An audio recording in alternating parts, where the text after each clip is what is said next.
उत्तर प्रदेश के अंदर बड़ा अजीब खेल चल रहा है साहब। प्रशांत कुमार सिंह जीएसटी के डिप्टी कमिश्नर अयोध्या में वो इस्तीफा दे देते हैं और इस्तीफा देते वक्त में उन्होंने जो भाषण वहां पर पढ़ा है उसको आप सुनेंगे, उसके स्क्रिप्ट को आप सुनेंगे तो एक एक शब्द ऐसे ऐसे चुन चुन करके उन्होंने बोले हैं कि नेता भी शर्मा जाए। और सबसे बड़ी बात यह है साहब कि उन्होंने जो कहा है, मैंने जब वो सुना मेरे हंस हंस करके पेट में बल पड़ गए कि इनको तो मोदी जी का भाषण लिखने के लिए रख लिया जाना चाहिए या फिर मोदी जी के जो भाषण लिखते हैं उनसे इन्होंने अपनी इस्तीफे की स्क्रिप्ट लिखवाई है। ये साहब क्या कह रहे हैं जरा गौर से सुनिएगा। और बड़ी बात यह है कि ये खुल करके चुनाव लड़ने वाले हैं, ये स्क्रिप्ट भी सामने आ रही है। अब बातें जो है छिपती नहीं है और ये पब्लिक है, ये पब्लिक सब जानती है साहब। और आज के दौर में, सोशल मीडिया के दौर में कहाँ कुछ छिपा हुआ है। इन्होंने कहा कि मेरे मुख्यमंत्री को, मेरे प्रधानमंत्री को, मेरे गृह मंत्री को, यानी कमाल हो गया साहब। कोई भाजपा का एक कार्यकर्ता इस तरीके से नहीं कह सकता जिस तरीके से ये साहब कह रहे हैं। सबसे बड़ी बात तो ये है कि ये कह रहे हैं कि मेरा घर जो है वो सरकार की दी हुई रोटी से चलता है। गजब, मतलब इतनी गजब गजब इन्होंने बातें कही है। लेकिन मुझे लगता है कि इनकी बातों पर आए उससे पहले मैं आपको एक छोटा सा इनके बारे में जो अभी खुलासा हुआ है वो आपको बता देता हूं, फिर इनकी बातें सुनने में शायद और आनंद आएगा। ममता त्रिपाठी हैं, उत्तर प्रदेश की सीनियर पत्रकार हैं और इन्होंने ट्वीट करके कुछ बातें लिखी हैं, जरा देख लीजिए। घड़ियाली आंसुओं में कितना नमक है, इसका खुलासा जल्द होने वाला है। अशांत बाबू, यानी जो प्रशांत बाबू हैं उनको लिख रही हैं कि अशांत बाबू फर्जी दिव्यांग प्रमाण पत्र लगा करके कोटे से नौकरी ली। पुराना किस्सा निकल करके सामने आ गया है साहब। अशांत बाबू फर्जी दिव्यांग प्रमाण पत्र लगाकर कोटे से नौकरी लिए। सुल्तानपुर लखनऊ में बढ़िया प्रॉपर्टी डीलिंग का काम चलता है अशांत बाबू का। चूंकि यमराज साहब ने चोरी पकड़ ली थी, अब यमराज कौन है ना जाने, यमराज साहब ने चोरी पकड़ ली थी तो दिव्यांग होने की जांच के लिए कई बार सीएमओ कार्यालय से चिट्ठी भेजी गई थी। अब सीएमओ कार्यालय से चिट्ठी भेजी गई, यमराज साहब ने चोरी पकड़ ली। कुछ समझ में आ रहा हो तो आप बताइए। अब अशांत बाबू ने आपदा में अवसर निकाला और चल दी चाल। वैसे सियासत का कीड़ा पुराना है, अपने संघ का चुनाव भी लड़ चुके हैं और इनके बारे में जानकारी ये भी सामने आ रही है कि अमर सिंह के करीबी लोगों में से भी थे। अब जरा इनकी बातें आप सुनिए। और इनको अब हर चैनल पर बैठा करके माहौल बनाया जा रहा है, हर चैनल पर इनका इंटरव्यू चल रहा है। और आज तक चैनल ने तो एकदम बिल्कुल साफ साफ दिखा दिया कि साहब इसमें कुछ है ही नहीं। देखिए आज तक चैनल की स्क्रीन पर अंजना ओम कश्यप जो बैठी हुई है और एक तरफ अलंकार अग्निहोत्री हैं जिन्होंने कल इस्तीफा दिया था, जिन्होंने योगी सरकार की मुखालफत करते हुए इस्तीफा दिया। और आज प्रशांत कुमार सिंह उनको बैठा लिया और मुस्कुराते हुए वो जवाब दे रहे हैं। और बड़ी बात यह है कि दोनों को बराबर दिखा करके एक तरीके से कोशिश की जा रही कि साहब 1-1 से मैच ड्रॉ हो गया, यानी योगी आदित्यनाथ को कोई खतरा नहीं है। अब आप जरा सुनिए, इन साहब को सुनिए, ये क्या कह रहे हैं। ये कह रहे हैं कि मैं नियमावली के अंदर बंधा हुआ हूं। आप किसी नियमावली में नहीं बंधे हुए हैं साहब। ये कह रहे हैं कि मैं नौकरी की अपनी नियमावली के अंदर बंधा हुआ हूं। सबको धन्यवाद दिया इन्होंने। योगी आदित्यनाथ प्रदेश के मुख्यमंत्री, प्रधानमंत्री नरेंद्र मोदी, गृह मंत्री अमित शाह। अरे साहब, जो उनसे कार्यालय में आप आते हैं, जो उनसे मंत्रालय में आप आते हैं, नहीं जीएसटी के आप डिप्टी कमिश्नर थे, तो वित्त मंत्री को तो जरा धन्यवाद दे देते। लेकिन धन्यवाद जहां पर देना था वहीं पर दिया है साहब ने। ऐसी स्क्रिप्ट कमाल है, बस कमाल ही है। मैं प्रशांत कुमार सिंह हूं। मैं डिप्टी कमिश्नर हूं राज्य कर में अयोध्या में, स्पेशल इन्वेस्टिगेशन ब्रांच में। मैं विगत 2 दिनों से श्री औमुक्तेश्वरानंद जो शंकराचार्य, वो लगातार हमारे राज्य का, हमारे माननीय मुख्यमंत्री के ऊपर, हमारे माननीय प्रधानमंत्री के ऊपर और हमारे गृह मंत्री के ऊपर अभद्र टिप्पणी कर रहे हैं।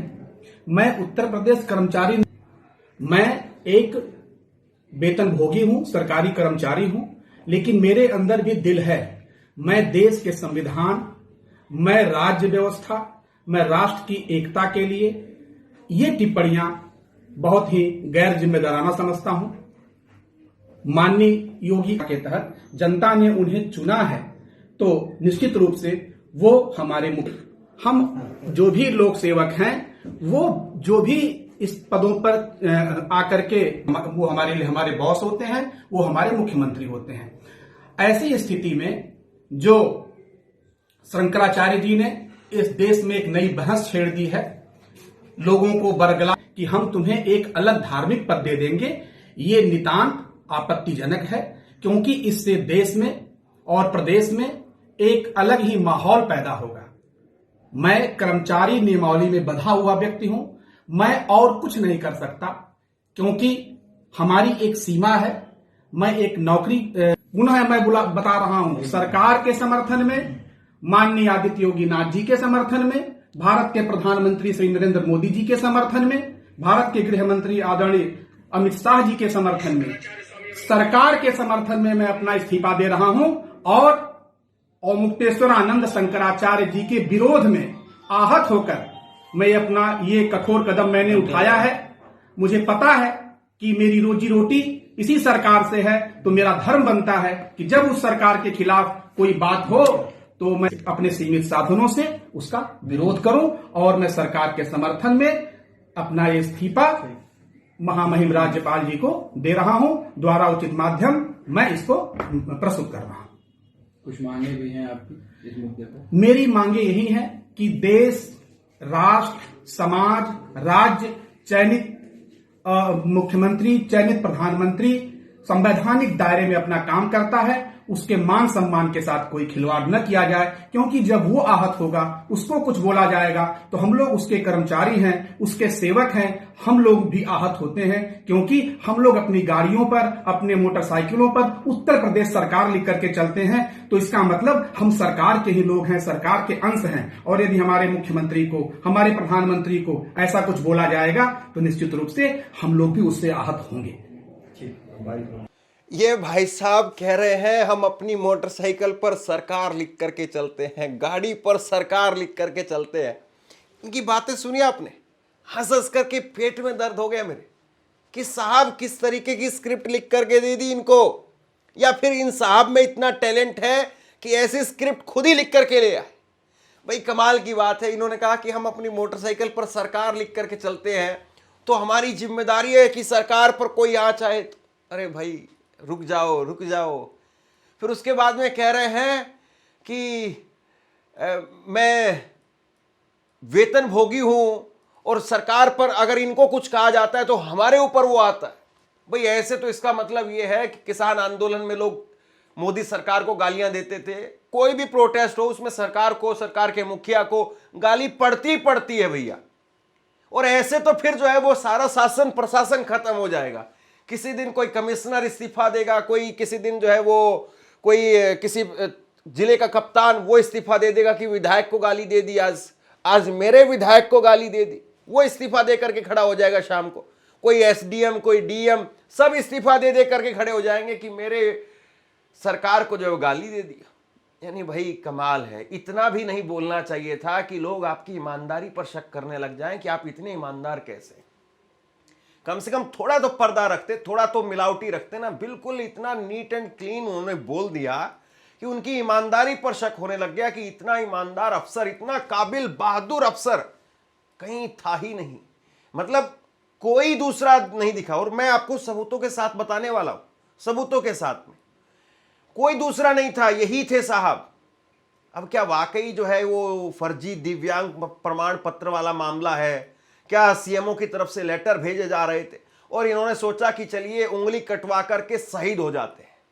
यानी अब मामला यह है कि इस्तीफा स्वीकार होना नहीं है, इस्तीफा भेज दिया और योगी आदित्यनाथ की खुल करके, आप समझ गए, बाकी खुल करके जो है प्रशंसा हो रही है साहब। तो ऐसे में टिकट मिल जाएगा, चुनाव लड़ लेंगे। हालांकि कहा यह जा रहा है कि बीजेपी की एक सहयोगी पार्टी है, उसके साथ में इनकी बातचीत भी चल रही है।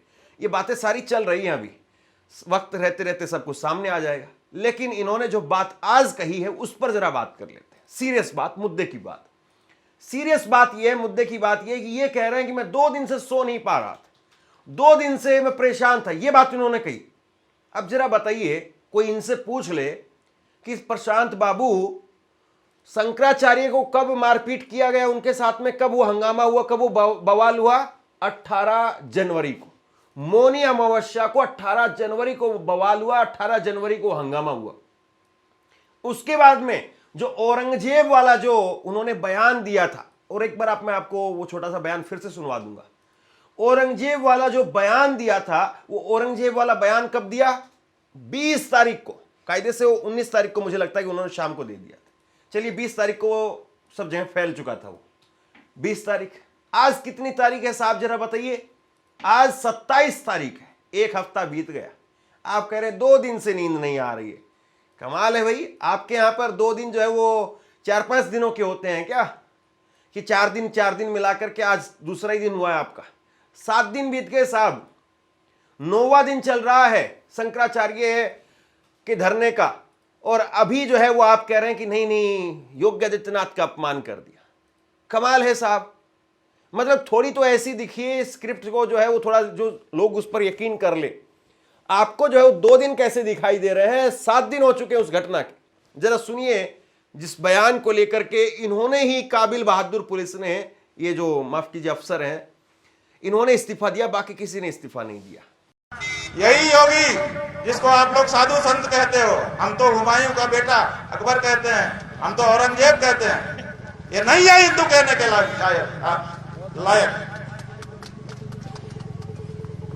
ये मंदिर तोड़ने का समर्थन करने वाला आदमी है। 150 से ज्यादा मंदिर तोड़ दिए गए, एक शब्द नहीं निकला इसके मुंह से, इसलिए कि इसकी मुख्यमंत्री की गद्दी ना चली जाए। मुख्यमंत्री की गद्दी को महत्वपूर्ण समझने वाला पौराणिक मूर्तियों के सामने क्या हिंदू हो सकता है? वो सत्ता लुलूप है, वो हिंदू नहीं है। और अगर आपको लग रहा हो कि मैं तो बस बात को तोड़ मरोड़ करके पेश करने की कोशिश कर रहा हूं, अविमुक्तेश्वरानंद का बयान और ये इनकी भावनाएं आहत हुई, ये मामला फिट नहीं बैठता है, तो जरा आप ANI को ये देख लीजिए। इन्होंने हर जगह पर बैठ करके 2 दिन का जिक्र किया है, हर जगह पर ये 2 दिन का ही जिक्र कर रहे हैं। आज तक चैनल पर गए तो 2 दिन का जिक्र किया, बाकी और दूसरी जगह पर गए तो 2 दिन का जिक्र ही कर रहे हैं, 2 दिन का। देखिए ANI को भी बात करते हुए इन्होंने कहा है कि सरकार के समर्थन में और शंकराचार्य अविमुक्तेश्वरानंद के विरोध में मैंने इस्तीफा दिया है। मैं पिछले 2 दिन से, कितने दिन से? 2 दिन से बहुत आहत था। प्रदेश के मुख्यमंत्री और देश के प्रधानमंत्री के खिलाफ उनका अनर्गल प्रलाप मुझे बर्दाश्त नहीं हुआ। उत्तर प्रदेश सरकार से मुझे वेतन मिलता है, उसके प्रति मेरी कुछ नैतिक जिम्मेदारियां हैं। यही एक काबिल बहादुर अफसर हैं जिनकी जिम्मेदारियां हैं। बाकी सब तो निकम्मे हैं साहब, बाकी सब तो गैर जिम्मेदार हैं। इन्हीं के पास में नैतिकता है, बाकी किसी के पास में नैतिकता नहीं है। बाकी तो सब जो है वो मैं अब कहना नहीं चाहता हूं। आप बताइए, यहां पर भी ये 2 दिन कह रहे हैं, तो 2 दिन कैसे हुए साहब? जरा ये बताइए मुझे, कोई समझा दे 2 दिन कैसे हुए? 1 हफ्ता हो गया उन्हें बयान दिए हुए, 1 हफ्ता। और जब 1 हफ्ते पहले उन्होंने बयान दिया तो इनको अब दर्द क्यों हुआ? या फिर ये सारा ड्रामा या सारा जो स्क्रिप्ट है वो लिखी गई सिर्फ 24 घंटे पहले, जब उधर से अलंकार अग्निहोत्री ने इस्तीफा दे दिया? या फिर इन्होंने ही सोचा कि नहीं मैं नहले पर दहला मारता हूं? अब या तो योगी आदित्यनाथ की तरफ से, उधर उनके ऑफिस की तरफ से किसी सलाहकार ने, या हो सकता है कि किसी और ने, रणनीतिकार ने बता दिया होगा कि भैया ऐसा खेल खेल दो, पूरे मीडिया में, पूरे देश में छा जाओगे और योगी जी प्रसन्न हो जाएंगे, पुराना मामला निपट जाएगा। और अगर ढंग से खेल गए, ढंग से रंग जमा दिया, तो हो सकता है कि टिकट फिर आपकी हो जाएगी। अब हो सकता है कि ये अपने भाषण जो विधानसभा चुनाव में इनको तैयार इन्होंने किए हुए हैं, वो विधानसभा चुनाव में देने हैं, उनकी रिहर्सल करके दिखा रहे हो कि देखिए साहब मैं इतना अच्छा शानदार तरीके से बोल सकता हूं। कमाल है साहब। यानी यही बचे हुए थे एक, बाकी कोई था ही नहीं। हर जगह पर जो है वो जाकर के इंटरव्यू दे रहे हैं। और दूसरी बड़ी बात यह है कि दूसरी तरफ से जो अलंकार अग्निहोत्री हैं, जिन्होंने बहुत सीरियस आरोप लगाए, उन्होंने कहा कि मुझे लाउड स्पीकर पर फोन करके जो है उधर से कहा गया कि ये पंडित पागल हो गया है। अब उस बयान को किसी तरीके से खारिज करने की कोशिश हो रही है। अब इसको लेकर के भी इंटरव्यूज खूब करवाए जा रहे हैं, जिसमें बरेली के एडीएम है सौरभ दुबे, और सौरभ दुबे वो कह रहे हैं कि जिला अधिकारी के आवास पर सिटी मजिस्ट्रेट के बंधक बनाने या उन पर दबाव डालने जैसी कोई बात नहीं हुई, बल्कि सभी अधिकारी उन्हें समझाने का प्रयास कर रहे थे। तो साहब, सभी अधिकारी जब समझाने का प्रयास कर रहे थे और वो कह रहे हैं कि कोई आदमी है जो उनको कह रहा था उधर फोन से, कोई बड़ा आदमी है, कोई बड़ा चेहरा है जो लखनऊ से फोन करके कह रहा था कि ये पंडित पागल हो गया है। अब वो कौन है, बता दीजिए जरा उसका नाम। या फिर वो कह रहे हैं आज भी वो दोबारा गए और आज भी वो धरने पर बैठे रहे। उन्होंने कहा कि ये कॉल रिकॉर्डिंग, वो पर्टिकुलर टाइम बता रहे हैं कि 7 बजे से लेकर के और 7:30 बजे तक, जब तक मैं वहां पर था 45 मिनट तक, तब तक वो कॉल रिकॉर्डिंग जो वो सामने रख दी जाए कि डीएम के फोन पर किस किस के फोन आए थे। साफ पता चल जाएगा कि कौन आदमी था जिसने मुझे गाली दी है। और इनका प्लान ये था कि मुझे बंधक बना लिया जाए और मुझे बंधक बना करके मुझे पागल घोषित कर दिया जाए। ये कह दिया जाए कि ये तो जीएसटी की परेशानी की वजह से जो है बहुत ज्यादा परेशान था, मेंटली डिस्टर्ब हो गया। मैं जिलाधिकारी महोदय से पूछने आया हूँ, कल शाम 26 जनवरी 2026 को 7:30 शाम को 7:45 में किस व्यक्ति से वो फोन पे स्पीकर फोन में बात कर रहे थे जो ये बोल रहा था कि साला पंडित पागल हो गया है। पूरा राष्ट्र, जब से वो पता चला है, पूरे राष्ट्र को बताएं कि ये साला पंडित जो ब्राह्मण विरोधी जो विचारधारा के तहत जो पूरी राज्य सरकार काम कर रही है, ये कल उजागर हुआ है। उस व्यक्ति का जिलाधिकारी महोदय नाम बताएं। यदि नहीं बता सकते तो मैं माननीय प्रधानमंत्री नरेंद्र मोदी जी और भारत के जो गृह मंत्री अमित शाह जी है, उनसे निवेदन करूंगा एसआईटी गठित करके जो जिलाधिकारी महोदय का जो कॉल नंबर है उसको ट्रेस करे, सीडीआर निकाले कि कहाँ से कॉल आया था। उससे आपको स्पष्ट हो जाएगा कौन सा व्यक्ति ये बोला था कि साला पंडित पागल हो गया है। इससे यहाँ पे स्पष्ट है जो ब्राह्मण, जो इस सरकार की, उत्तर प्रदेश सरकार की ब्राह्मण विरोधी विचारधारा जो है वो स्पष्ट हो गई है। और मैं चाहूंगा भारत की माननीय राष्ट्रपति महोदया से, यहाँ के माननीय गवर्नर मैम है, उनसे तुरंत रिपोर्ट लेके यहाँ संवैधानिक तंत्र विफल हो चुका है। आपसे कुछ कहना चाहता हूं, आज के वक्त में पत्रकारिता करना कितना मुश्किल काम है, लेकिन अगर ऐसे में भी कोई आपकी खबर दिखा रहा है, कोई आपके मुद्दे पर बात कर रहा है, तो आपको भी उसका साथ देना चाहिए। अगर आपको लगता है कि मेरी पत्रकारिता सही है, मैं आपके लिए आपकी खबर वो दिखा रहा हूं, तो ऐसे में आप मेरा सहयोग कीजिए। आप इस वीडियो को जब लाइक करेंगे तो लाइक के साथ में ही एक थैंक्स का बटन आपको दिखाई देगा। उस थैंक्स के बटन पर आप क्लिक कीजिए और जो भी सहयोग राशि दे सकते हैं वो दीजिए।